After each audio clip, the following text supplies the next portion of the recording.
Indo-British Advanced Pain Clinic, Noppimayam Surgery Duram. For appointments 9155 15563. అందరికీ నమస్కారం. నేను Swaroopa Potlapalli. Welcome to I dream. Cine ఇండస్ట్రీలో ఎంతో ఎదిగే అవకాశం ఉన్న నటులు కూడా చిన్న చిన్న తప్పులు చేసి అసభ్యకరంగా వెకిలిగా తోటి నటులతో ఆడవాళ్లతో వ్యవహరిస్తూ బ్యాడ్ నేమ్ తెచ్చుకుంటున్నారు. దానికి ఇప్పుడు బెస్ట్ ఎగ్జాంపుల్ గా ప్రసాద్ బెహ్రానే చెప్పుకోవచ్చు. ఆయన తనతో అసభ్యంగా బిహేవ్ చేస్తున్నాడు, ఎన్నిసార్లు చెప్పినా పద్ధతి మార్చుకోవట్లేదు అని తోటి నటి కంప్లైంట్ చేయడంతో పోలీసులు అరెస్ట్ చేసి రిమాండ్ కు పంపించారు. ప్రస్తుతం నాతో పాటు personality development trainer, life coach Ram మెట్టు గారు ఉన్నారు. ఆయనతో మాట్లాడదాం. హలో రామ్ గారు. హలో అండి. మీరు కూడా గమనిస్తూనే ఉన్నారు కదా, ప్రసాద్ బెహ్రా కేసులో రోజుకొక విషయం, కొత్త విషయం బయటకు వస్తుంది. అయితే అతను ఇలా బిహేవ్ చేయడం అనేది ఫస్ట్ టైం కాదు, సెకండ్ టైం. ఆల్రెడీ ఆమె ఇంతకుముందు పెళ్లివారం అండి అనే వెబ్ సిరీస్ టైంలోనే అతని మీద కంప్లైంట్ చేసింది. సారీ చెప్పడంతో మళ్ళీ ఇంకొక వెబ్ సిరీస్ చేస్తున్నారు మెకానిక్ అనేది. మళ్ళీ అతను విపరీతంగా బిహేవ్ చేస్తుంటే తట్టుకోలేక పోలీసులకి ఫిర్యాదు చేసింది. మీరేమంటారు? అసలు ఇంకా తెలియని విషయాలు చాలా ఉన్నాయి. కరెక్ట్ అండి. సో ఇక్కడ ఫస్ట్ ఆఫ్ ఆల్ మనం తీసుకోవాల్సిన జాగ్రత్త అంటే ఒక tip I would say that everybody should follow ఏంటంటే, హెరాస్మెంట్ అనేది కామన్ అండి. జనరల్గా ప్రతి ఇండస్ట్రీలో హెరాస్మెంట్ అనేది అవుతూ ఉంటుంది. అది ఫిల్మ్ ఇండస్ట్రీ కాదు, you take any workplace, harassment అనేది అవుతూ ఉంది.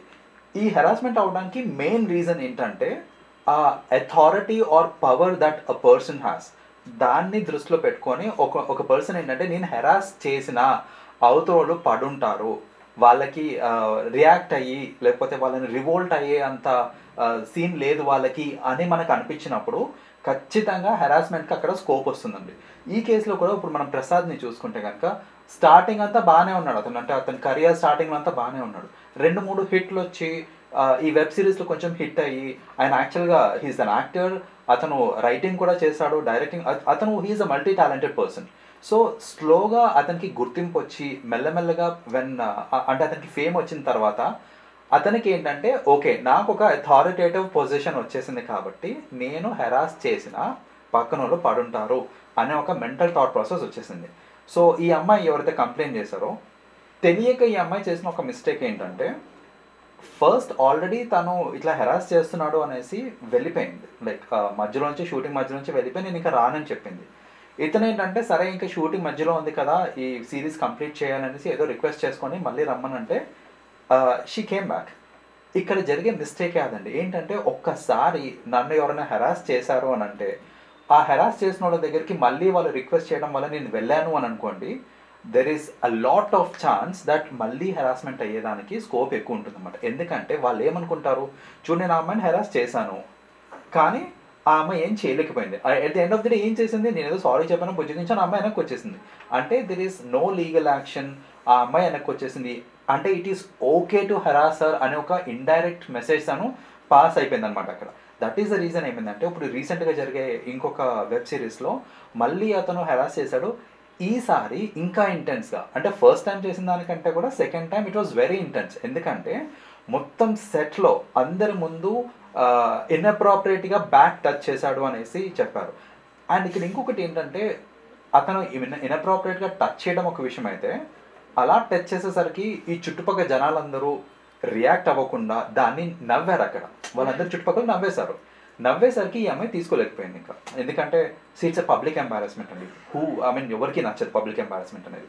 సో అలా పబ్లిక్ ఎంబారస్మెంట్ వచ్చేసరికి ఆ చుట్టుపక్కల జనాలు కూడా అప్రోప్రియేట్గా రియాక్ట్ కాలేదు. అసలు యాక్చువల్గా కన్ఫ్రంట్ చేయాలి అక్కడ, అతను అనాలి. అతను అనకుండా వాళ్ళు నవ్వుతే ఎంకరేజ్ చేసినట్టే కదా. ఈ హెరాసర్స్కి ఏంటంటే ఇది కూడా ఒక కైండ్ ఆఫ్ ఎంకరేజ్మెంట్. ఏంటంటే నేను చేసింది నలుగురు చూసి నవ్వేసరికి నేను ఒక హీరో లాగా ఆ ఫీలింగ్ వచ్చేస్తుంటుంది అన్నమాట. సో అలా చేయటం వల్ల ఏమేంటంటే మళ్ళీ వెళ్ళి she complaint to the police. And 11th నాడు జరిగిందండి ఇది, మొన్న December 11th నాడు జరిగింది. So he's in to custody నా, అంటే అరౌండ్ 14 days ఆఫ్ రిమాండ్ ఇచ్చారనమాట దానికి. అసలు ఇప్పుడు ప్రసాద్ బెహ్రా అనగానే కమిటీ కుర్రోళ్ళు సినిమా ఫేమ్ అని చెప్తున్నారు. కష్టపడి ఎదిగాడండి అతను, యూట్యూబర్, రచయిత, ఇప్పుడు యాక్టర్ గా. అయినా సరే ఇలాంటి పిచ్చి వేషాలు వేసి ఉన్న పరువు తీసుకోవడమే ఏంటి వీళ్ళ ధైర్యం అంటారు? ఇది సినిమా ఇండస్ట్రీలో ఇలాంటివి కామన్ అనుకోవడమా, లేదంటే ఆడపిల్లలే కదా మనం ఏం చేసినా ఏమీ చెయ్యలేరు అని అనుకోవడం వల్ల, దేని వల్ల ఇదంతా జరుగుతుందంటారు? ఇలా జరగడానికి కపుల్ ఆఫ్ రీజన్స్ ఉన్నాయండి. ఒకటేంటంటే, ఫిల్మ్ ఇండస్ట్రీలోకి రావటం అనేది it is not that easy. Like of course పాస్తో కంపేర్ చేస్తే easier, but still not that easy. ఎందుకంటే చాలా మంది ట్రై చేస్తూ ఉంటారు, ఒకరు ఇద్దరు హిట్ అవుతూ ఉంటారు మనకి. సో ఇక్కడ ఏంటంటే ఇప్పుడు ఈ అబ్బాయి కూడా ఎంతో కొంత ఫేమ్ తెచ్చుకున్నాడు. ఈ అబ్బాయికి ఏంటంటే తెలుసు ఫిల్మ్ ఇండస్ట్రీలోకి రావటం అనేది అంత ఈజీ కాదు అనేసి. సో ఒక అమ్మాయి ఎదగాలంటే, ఈ ఇండస్ట్రీలో ఎదగాలంటే నేను చెప్పినట్టు పడి ఉంటుంది, నేను ఏం చేసినా ఊరుకుంటుంది. బికాస్ తనకి అది గ్రోత్ ఇంపార్టెంట్, ఈ ఫిల్మ్ ఇండస్ట్రీలో ఛాన్స్ ఇంపార్టెంట్. ఇలాంటి మైండ్ సెట్స్ ఉంటాయన్నమాట. And we get to see that also, ఇలా అవుతూ ఉంటాయి మనకి. సో ఒక ఛాన్స్ కోసం ఒక అమ్మాయి ఏమన్నా చేయగలుగుతుంది అని they take it for granted. చాలామంది they take it for granted. అలా తీసుకున్నారు. అలాంటి ఏంటంటే ఒక వ్యూ పాయింట్ తీసుకోవడం వల్ల ఈ అబ్బాయి ఏం చేశారంటే Prasad, he harassed thinking that ఈ అమ్మాయికి నేను ఏది ఆపర్చునిటీ ఇవ్వడమే ఎక్కువ, సో నేను ఏం చేసినా పడి ఉంటుంది. బికాస్ నేను కాదు అన్నానంటే ఆమెకి ఇంకా ఫ్యూచర్ ఉండదు అనే ఒక థాట్ ప్రాసెస్లో ఈ అబ్బాయి హెరాస్ చేయడం అనేది జరిగిందండి ఇక్కడ. కరెక్ట్, అదే కనిపిస్తుంది. ప్రసాద్కి ఆల్రెడీ పెళ్ళైంది, డివోర్స్డ్ కూడా అనే ఇన్ఫర్మేషన్ అయితే ఉంది. అయితే సినిమా ఇండస్ట్రీ అనగానే కాస్టింగ్ కౌచ్ కావచ్చు, కమిట్మెంట్స్ కామన్ అనే మాటలు మనం కూడా కామన్గా వింటూ ఉంటాం. అయితే ఇలాంటి వాటి వల్లే ఇంత తెలివితేటలు ఉన్న వాళ్ళు కూడా ఆడపిల్లలతో మిస్బిహేవ్ చేస్తున్నారు అనుకోవచ్చా? ఎస్ అండి, డెఫినెట్గా అవుతుంది. అండ్ రిలేషన్స్ స్పెషలీ ఈ మన సినిమా ఇండస్ట్రీస్లో పెళ్ళైన వాళ్ళకి డివోర్స్ అవ్వటము, వీటన్నిటి కూడా మేజర్ రీజన్స్ ఇవేనండి. ఏంటంటే యాక్సెస్ ఉంది, like we have access to lot of people. ఇంతమందికి యాక్సెస్ ఉండడం వల్ల ఎక్కడో ఒక చోట కమిట్ అవ్వడం, వేరే వాళ్ళతో కమిట్ అవ్వటము, ఇలాంటివి జరగడం వల్ల పర్సనల్ లైఫ్స్ పాడైపోవటము, డివోర్స్ వరకు తీసుకెళ్ళటము. డివోర్స్ అయిన తర్వాత స్పెషలీ ఇప్పుడు ఈ ప్రసాద్ కేసే తీసుకుంటే, సిన్స్ ఈజ్ ఆల్రెడీ డివోర్స్డ్, అతనికి ఏంటంటే ప్రెషర్ ఉండదు. నేను ఇంకొక అమ్మాయితో మిస్బిహేవ్ చేస్తున్నానా, నేను ఆ అమ్మాయితో ఉంటున్నానా, పడుకుంటున్నానా, నో బడీ కేర్స్ ఇప్పుడు, ఎందుకంటే హీఈస్ ఆల్రెడీ డివోర్స్డ్ కాబట్టి. సో ఇలాంటివన్నీ ఇంకా ఎక్కువగా జరుగుతూ ఉంటాయి. అయితే ఫిల్మ్ ఇండస్ట్రీలోనే కాదండి, నేను have been seeing it is there in all the industries. Even మీరు సాఫ్ట్వేర్ ఆఫీసెస్ చూసుకోండి, లేకపోతే ఏ ఇండస్ట్రీ అన్నా తీసుకోండి, జనరల్గా ఏంటంటే అడ్వాంటేజ్ తీసుకుంటారు. స్పెషలీ అథారిటీలో ఉన్న వాళ్ళు అడ్వాంటేజ్ తీసుకుంటూ ఉంటారు. సో ఇది అరికట్టాలి అని అంటే విమెన్ షుడ్ స్పీక్ అవుట్ అండి. They should no, they have to come up with the boundaries. నేను first of all what I strongly believe అంటే, మీకు తెలివి ఉండి మీకు టాలెంట్ ఉంది అని అంటే ఎవ్వరు మిమ్మల్ని ఆపలేరండి. You don't have to sleep with someone, you don't have to beg someone, you can be by yourself. So every women, every man should understand this fact అండి. ఇది కనుక తెలుసుకొని ముందుకు వెళ్ళి ఎవరన్నా సరే మిస్బిహేవ్ చేస్తున్నా, లేకపోతే if they ask for a favour, దాన్ని స్ట్రాంగ్గా డినై చేయడం కనుక స్టార్ట్ చేస్తే డెఫినెట్గా ఇవన్నీ తగ్గిపోతాయండి. విమెన్ షుడ్ స్పీక్ అన్నారు కదా, ఐ అగ్రీ విత్ యూ అండి.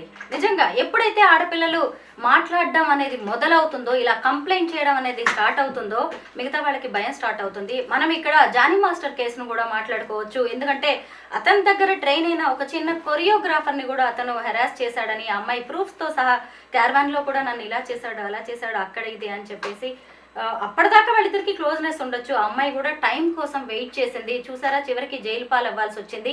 ఇలాంటి ఇన్సిడెంట్స్ చూసి కూడా ప్రసాద్ బెహ్రా లాంటి వాళ్ళు ఒక లెసన్ లాగా ఎందుకు తీసుకోలేకపోతున్నారు, ఎందుకు ఏమీ నేర్చుకోవట్లేదు వీళ్ళు?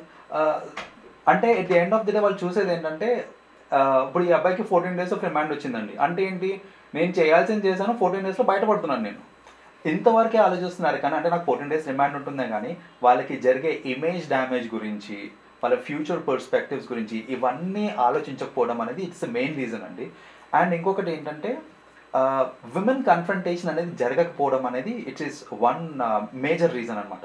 ఏంటంటే ఇప్పుడు చూడండి, ఒక అమ్మాయిని ఫస్ట్ టైం ఒకడు ఫిజికల్గా హెరాస్ చేసిన, ఫిజికలీ ఆర్ మెంటలీ హెరాస్ చేసినప్పుడు ఇమ్మీడియట్లీ ఆ అమ్మాయి కనుక స్పీక్ అవుట్ చేసి దాన్ని కన్ఫ్రంట్ చేస్తే అసలు ఆ ఇంటెన్సిటీ అంతవరకు వెళ్ళకూడదు. ఇప్పుడు జానీ మాస్టర్ కేసే తీసుకుందాం. ఇప్పుడు ఆ అమ్మాయి మల్టిపుల్ టైమ్స్ ఇలా చేశారు అనేసి అంటున్నారు. ఇప్పుడు మల్టిపుల్ టైమ్స్ చేసేదాకా ఎందుకు ఆగారు? లైక్ ఫస్ట్ టైమే ఇలాంటి ఏదైనా ఇన్సిడెంట్ అయినప్పుడు షీ షుడ్ స్పీక్, అప్పుడే చెప్పాలి. అప్పుడే చెప్తే ఇంతవరకు వచ్చేది కాదు కదా. అలా కాకుండా ఒకసారి, 2 సార్లు, 3 సార్లు ఫర్గివ్ చేసి 4వసారి ఇంకా నాతో కాదు అని చెప్పి అసలు ఆ 4వసారి దాకా వచ్చింది అని అంటే I would say it is because she did not speak out in the initial stage itself. అదే తను ఇనీషియల్గానే స్పీక్ అవుట్ అయ్యి ఉంటే ఇంతవరకు వచ్చేది కాదు. ఏ కేసులోనా అంతేనండి, హెరాస్మెంట్ అనేది ఇట్లా పట్న జరిగిపోదు, ఇట్ గ్రాడ్యువలీ హ్యాపెన్స్. సో అది బీట్ ఫిజికల్ హెరాస్మెంట్ ఏదైనా కానివ్వండి గ్రాడ్యువల్గా అవుతూ ఉంటుంది.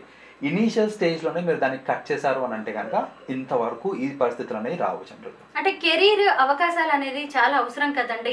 ఇప్పుడు ఒక్కసారి ఒకళ్ళ మీద మనం కంప్లైంట్ చేస్తాము, అది కూడా వాళ్ళు కొంచెం పెద్ద పొజిషన్లో ఉన్నారు అన్నప్పుడు రేపు తొక్కేస్తారు అనే భయాలు కూడా ఉంటాయి. ఇప్పుడు ప్రసాద్ బెహ్రా కావచ్చు, లేదంటే జానీ మాస్టర్ ఆల్రెడీ ఆయన బెయిల్ మీద వచ్చేసారు. ఈ ప్రసాద్ బెహ్రా 14 days తర్వాత మళ్ళీ ఆయన కూడా బయటకు వచ్చే ఛాన్సెస్ ఉంటాయి. కాబట్టి వచ్చిన తర్వాత ఆ రివెంజ్ పాలిటిక్స్ అనేవి ఫేస్ చేయడం కూడా అమ్మాయిలకి చాలా కష్టం కదా. డెఫినెట్గా అండి, it's there for everyone. ఏంటంటే ఆ రివెంజ్ పాలిటిక్స్ అనేది జరగకుండా ఉండాలి అంటే ఇలాంటి కంప్లైంట్స్ వచ్చినప్పుడు మన పోలీస్ నుంచి స్ట్రాంగ్ ప్రొటెక్షన్ రావాలి. అండ్ ప్రతి ఇండస్ట్రీలో ఒక కమిటీ అనేది ఉండాలండి. ఫర్ ఎగ్జాంపుల్ ఇప్పుడు ఫిల్మ్ ఇండస్ట్రీ తీసుకోండి.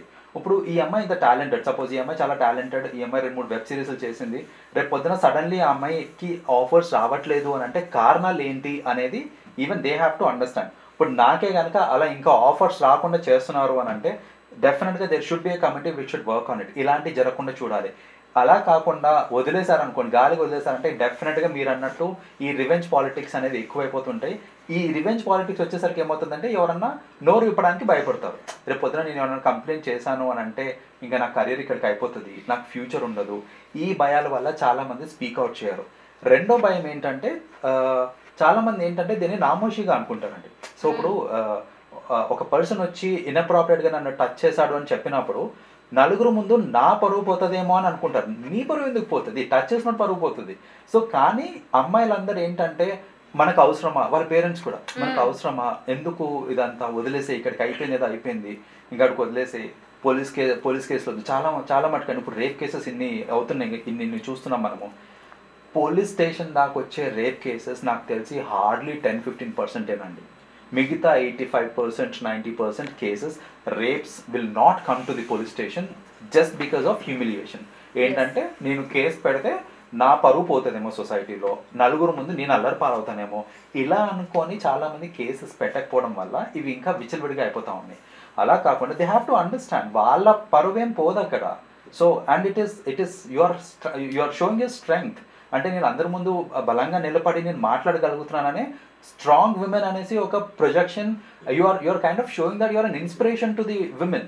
సో అలా ఉండాలి తప్ప సరే అయిపోయింది ఏదో అయిపోయింది ఇంకేం లే అనేసి అలా వదిలేస్తే వీళ్ళు ఇంకా విచ్చలవిడి చేస్తూ ఉంటారు. అమ్మాయిలు మీ తప్పు లేదంటే ఖచ్చితంగా తగ్గొద్దు. ఎవరైనా సరే మిమ్మల్ని ఇబ్బంది పెడితే మాత్రం ముందుకు వచ్చేయండి, పోలీస్ కంప్లైంట్ చేసేయండి, తర్వాత పరిణామాలను మళ్ళీ చూసుకోవచ్చు. ఇప్పుడే రామ్ గారు చెప్పారు కదా, మీరు ఇంకొంతమందికి ఇన్స్పిరేషన్ అయ్యే అవకాశం కూడా ఉంది. థ్యాంక్ యూ అండి, చాలా బాగా అనాలిసిస్ చేశారు. Thank you so much.